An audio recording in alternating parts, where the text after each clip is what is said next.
Hey everyone, this is Mike and Bill from Sober, Not Mature, the podcast where we try to make our little corner of the world a better place. If you love inappropriate humor, bad language, and of course some serious sobriety talk, come check us out, Right now, you're listening to Leaving Crazy Town with Dr. Sarah and Finn. where they talk about mental health, relationships, and overall well being, especially for those affected with codependency. Enjoy the episode.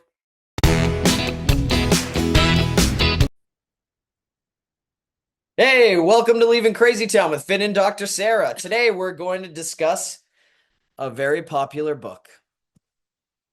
Let Them. The let them theory.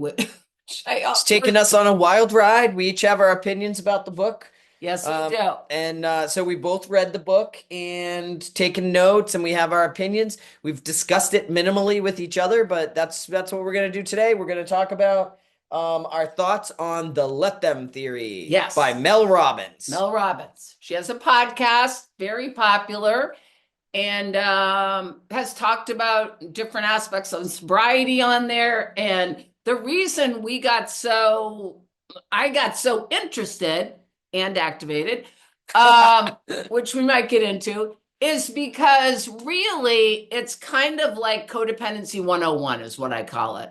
Hopefully that doesn't sound like minimizing, but that's in my... Well, you are the doctor, so we will... It's my interpretation, but I think it can be really helpful to people. And, but she addresses very similar issues that we talk about on this show, which is codependency recovery, how to have relationships, how to not give your power away, how to keep the focus on yourself, how to be responsible for your own needs, feelings, thoughts, behaviors, etc. So, what is Finn doing right now? Sorry, I forgot to set the timer. All right, sorry. Okay. She's not letting me, if you know. She read the book, but it hasn't helped, evidently. Just kidding. Okay. Yeah, so... What are your initial thoughts? All right, my initial thoughts were great concept. Yes. Brave, the way she wrote it. Yes. Because, to be honest with you, and I'm sorry to our listeners, but after a while, it gets a little annoying with telling people over and over again when, you have friends or family members or acquaintances that are, that we're 2 years in and they're still talking about how they have to do this and they have to do that. And I'm like, oh my gosh, would you just set a boundary? Right. Say no. Or why don't you stop trying to control this one or that one? Right. So where the book landed well for me is when I get like, oh my gosh, would people just change? Because I did feel as though Mel Robbins was saying, leave them do, just let them it, do it their was life. like facts coming at me. Like, yeah. And I agree with what she's saying. I agree that we have to let other people live their life. Right. Right. And that our lives are a lot easier when we're not trying to manage and control. Yes. But but there were some pieces, like I felt like it was more surface level. There wasn't a lot of addressing the underlying reasons that we want to control people. So in that way, it was more like a motivational speaker. Like Mel Robbins' idea of, count to 5 and just get up and do it is great. Yes. It's really motivating. Yes. I always did 1, 2, 3 spoonful of sugar. So I was really engaged with that 5 count thing. Yes. But also as not just being motivational speakers, but being recovery healers in our work. Right. The idea for me is like, well, I would like it to go a little deeper. Like maybe explain to people that, yeah, you want to let people do and live their life and the reasons why, but also understand the impact that that's going to have, like maybe why you're doing it, because Yes. you don't have to address each new item because you're just addressing yourself. Right. I mean, and this is going to sound awful, and I liked certain parts, and then other parts I thought were a little surfacey. And I think it reminded me of people to say to you, just don't drink. It's like if you're an addict, someone telling me not to drink it's not going to get to really... I mean, God, nobody would drink if, nobody would stop drinking who had a drinking problem. I'm not saying that right. You're going to have to cut that out. Nobody would. I'm leaving it in. The point is, if someone tells an alcoholic to just not drink, it doesn't usually work. Sounds easy. Yeah, it sounds easy is my point. So the same thing with codependent behavior. I mean, I've been working with people with codependency for years and years and years, and I wish I could say just let them, because it would be super easy. And I guess my feeling is it's not that easy. It's great maybe in certain circumstances if you, I don't know, if your kid wants to play basketball instead of baseball and or whatever. Actually, you just made me think of sports-wise, right? So the let them, when I was saying like motivational, some people can't be told into doing something like stop drinking. But me being trained as an athlete, you can pep talk me out of bed. You can pep talk me to make an action, to take an action. Some people don't respond to that. Right. Right. Right. Right. And letting them, I mean, again, I think it's a great concept. The whole idea that it's a theory kind of makes me laugh, but that's besides the point. But this idea of letting people just live their lives, great. The piece that's missing for me is that what gets in the way of me letting that happen? I mean, examples would be mothers allowing their kids to do certain things that they freak out about. It's really, and she does say, the solution is let me. So that was the beginning, which we agree on. Yes, the solution to recovering from codependency is focusing on me, keeping the focus on me.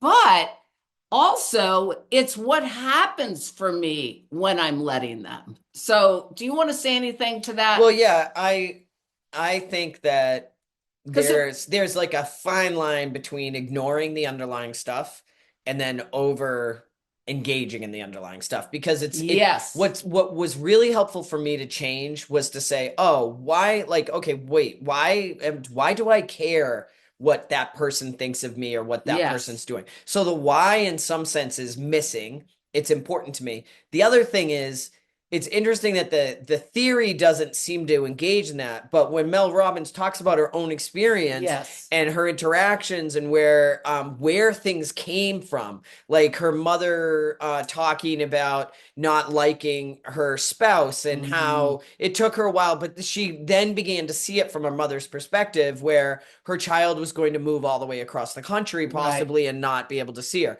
So she does get to it with her own personal stories. Yes. But the piece is, for me, and I guess maybe, like, a lot of people need to do therapy to get through this stuff. And when I was starting to change my behavior, I call it the red zone, right? That's another thing that was missing. If I understand, like, okay, I truly am not as loving and caring as I seem. It's really my own fear. I'm trying to protect myself. I now have, in my recovery, I've developed a relationship with a higher power to help me deal with my fear, which gives me the strength to walk through stuff. It's very different than forcing myself without any support system to plow through a change and not know what that could erupt. Right. Right. Absolutely. Yeah, I think about, this is the thing, and she does talk some about this, and part of what I really liked about the book, like Finn was just saying, is the examples she gave. Like when she gives the example of really when she discovered this let them behavior or thought pattern or theory, when her kid was going on his prom, and her daughter said, just let him, because she was being super controlling. Yeah. So that was great, because she's getting to, the thing is, she's getting to, geez, I'm being super controlling. The missing piece to me is, well, what's that control about? What are the underlying fears? What's happening for her underneath there? And so that's a missing piece. The real deep dive into kind of, and Finn was talking about the anger and the rage. I mean, sometimes when we're trying to let someone do something, we might have some intense anger, rage, feelings that are really not about the person. And we talk a lot about this. They're really about our own history. So that was a missing piece for me, really doing the deep dive there. One other thing was, oh, I know. The other piece that I thought was I think there were great tools, but maybe I would think about these suggestions, is when she talked about the solution being let me, I think she had like an ABC thing where you apologize to the person. I think you have compassion for them, and then you model a behavior. And she talks about talking to a bunch of different psychologists, and she also uses like everything science-based and research-based, which I really enjoyed. I know you I know really you didn't as much, well, but I really did. enjoy it. I just kept feeling, why does she have to say it 6,000 times in the book? So I, of course, think she's got some insecurity about it. Yeah, for me, I just thought it was really cool information to learn. Okay, so the science research stuff and the modeling behavior, I'm sure works. The problem with that to me was it was still focused on the other person changing, rather than for us in our codependency recovery, it's about me changing. It's not about the other person changing or trying to get them to change. Yeah, there was an example in there of the husband who wasn't healthy, and the wife's issue with the husband being unhealthy, and so we're gonna go exercise and eat proper, and then you know basically give them Positive little positive reinforcement. reinforcement and everything. For me, what happens when none of that works like that? Because you're still focused on the other person. Right. And I know, bottom line, when I was really unhealthy and I was eating poorly, and my wife was having cancer treatment, and she came to me, she never once tried to model anything. She never once tried to control me. What she said to me through tears was, I don't want to make you feel bad, and I don't want to hurt your feelings, but I have a lot of fear that you're going to end up dying before me because of the way you're eating. Right. Now, she didn't try to control my behavior, but she talked to me about how she was feeling. Right. And I got to see like that I wasn't considering her. Right. She didn't attach to me changing it. She never asked me to change it. She just shared how she was feeling. That had a greater impact on me, I will tell you, than any day somebody modeling. Like, look at me eating an apple. It's only going to make me feel worse when I'm not, physically doing well. And so the model piece, I felt like, was still focused on the other person. So yes, I'm over here doing what I can by like doing the behavior I want you Yeah. to adopt, Right. but I'm still wanting you to adopt it. Right. At some point I have to say, I have a fear that my spouse is going to die. I can talk to them about the fear, Right. but I really need to, in my opinion, let go of it.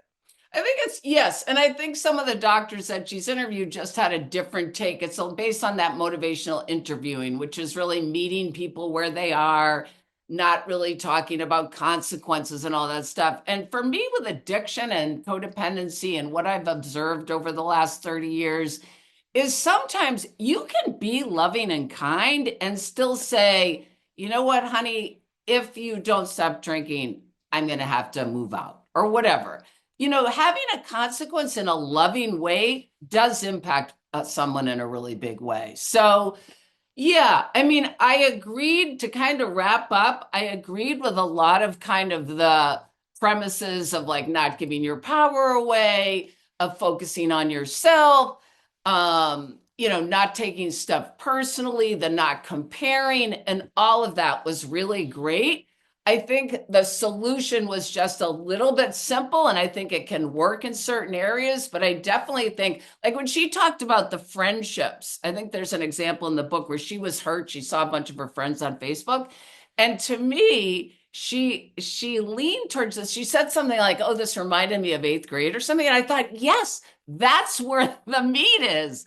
Like, it wasn't really about your friends now as an adult. She had some hurt feelings, but to me, it was more about what got activated for her from the past. And so that was kind of a missing piece. The other thing for me to wrap up, I think the book is going to help a lot of people. Yes. Because I remember when I first got to this stage, and of course we've been working on this stuff for a long time. So we could be more judgy about, an introductory book to how to deal with codependency, because that's what Let Them is. It's about codependency recovery. Yes. So when I first started learning about codependency, and I knew like I can set boundaries, I can choose for myself. And I was really looking at this stuff with Charlene and Margaret. And I don't know if you remember this. Yes. But I felt for 8 months I was spinning my wheels, because I was told, you have no control over other people. You got to let them do what you want. Right. You could choose for yourself. You could do this, but I had no idea how to do it. it. So even though and I feel like in the book, there's a lot of like, okay, let them. Yes. Let them. Yes. Okay, yeah, we're letting them, but how do you let them? Right. how do I be okay with Yes. letting them? Yes. And that's the piece for me that was missing. How do I be okay? Like, I think it brings is up really good to introduce to people, like, wait, what you're doing is not helpful. If Yes. you're stagnant, if you're in this place where you're not living your life, I mean, we have one beautiful life, like she says, Yes. and you want to live it. You don't want to be stuck in this stuff. Yes. But for me, it still didn't really tell me how not to be. I know how not to be today because I look at the underlying stuff and I go, okay, I'm really scared, but I know this isn't about this situation, so I can walk through it. I know my highest good is their highest good. Yes. And I know, and that's the other piece she talked about. I know I'm No, but go. she talked about staying in relationships where you're not happy. Yes. And how that's not fair. Do it for yourself, do it for the other person. Yes. All the stuff I learned through doing my writing and looking at stuff, really important. Like, it is deceiving other people. But I think in order to avoid the continuation of it, it's better to get a little bit of an understanding of what's going on underneath, because that can free you from it as a whole. Yes. As opposed to each particular incident. Yes. Yes. Yeah, so. A great idea, a great book. It's called The Let Them Theory. A beginning of just starting to practice. And I do think the repetitive part of it, like, just let them, keep the focus on you, let them. Yeah.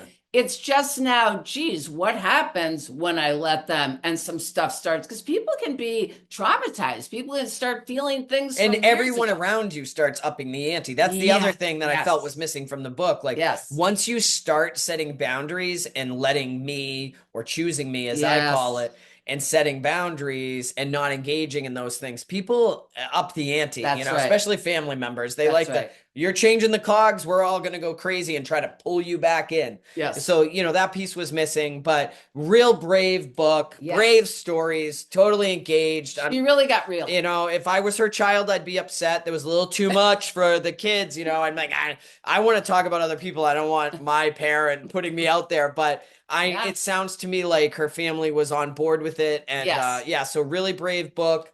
Check it out. Let us know what you think of it if you've read it. Absolutely. Yes. Fasten your seatbelt. We're leaving Crazy Town. Let them.